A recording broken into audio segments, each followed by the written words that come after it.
एक असं जीवन या पृथ्वी तलावर आहे, अद्वितीय आहे, की ज्या जीवनाला प्रत्यक्ष पांडुरंग परमात्म्यानं यावंच आणि स्वीकारावं, अजरामर करावं.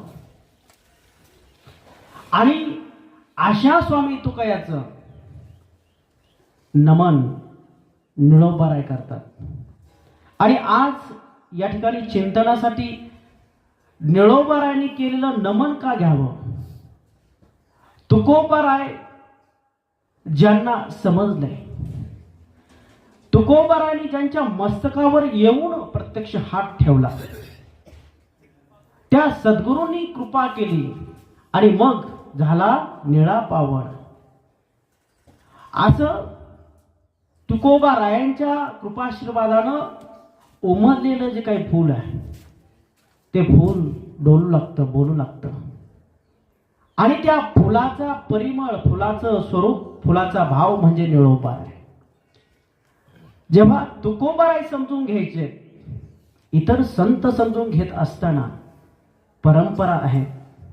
भगवान परमात्म्याला, भगवान कृष्णांना समजून घ्यायचं असेल तर गीता वाचावी लागते. गीता समजून घ्यायची असेल तर ज्ञानेश्वरी वाचावी लागते. ज्ञानेश्वरी जर वाचायची असेल, समजून घ्यायची जर असेल तर गाथा वाचावा लागतो, समजून घ्यावा लागतो.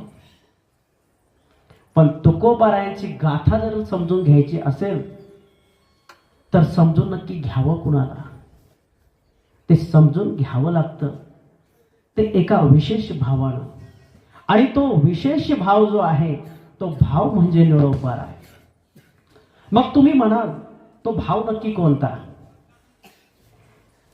वारीत जात असताना ऐकलेलं, माझे तुकोबाराय वैकुंठाला गेलेले आहेत आणि वैकुंठाहून तुकोबाराय आई भागीरथींसाठी आलेले आहेत, म्हणजे तुकोबांची कन्या.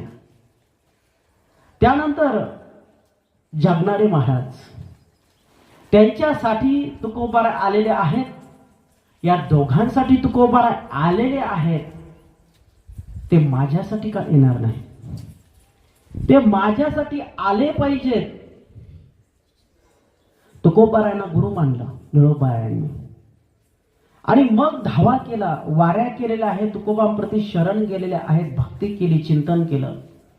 आणि ते चिंतन केल्याच्या नंतर माझ्या सद्गुरूंनी आता कृपा करावी, मला उपदेश करावा, मला योग्य साधनेचं मार्गदर्शन करावं, माझ्या तुकया स्वामीनं मला भेटावं. हा भाव निळोबारायांनी